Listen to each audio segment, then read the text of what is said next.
Hello everyone. I hope all of you are doing well and staying safe at home.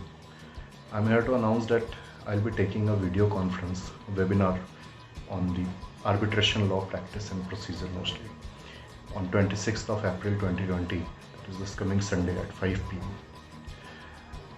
In the video conference, I'll be mostly dealing with the contents of the arbitration agreement. And if it is not an agreement, not a separate arbitration agreement, then the contents of the arbitration clause in the agreement. What should be the content of the arbitration agreement? What should be the contents of the arbitration clause in an agreement? The law which should govern the arbitration and rest of all. Mostly I'll be dealing with the practical aspects of the arbitration process and procedure. I'm not going through the theoretical aspects, because theoretical things you can read in the book, or there are enough research materials on internet you can read there. But I'll be broadly dealing with the practical nitty-gritties of the arbitration law before the arbitrator mostly.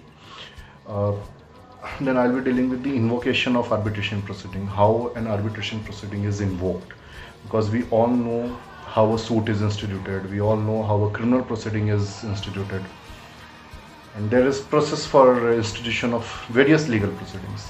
But what is the process for institution of an arbitration proceeding?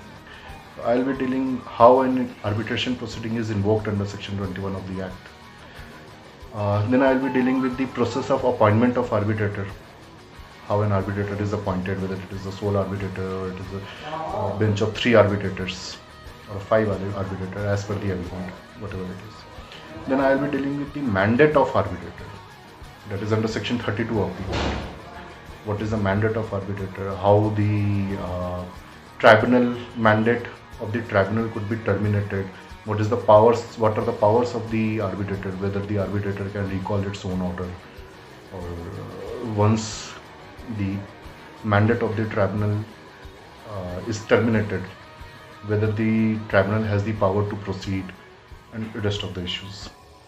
And broadly, I'll be dealing with the day-to-day appearances and process of arbitration before the arbitrator. And it is going to be a highly interactive session, and clear your thoughts, and do join me on Sunday at 5 p.m.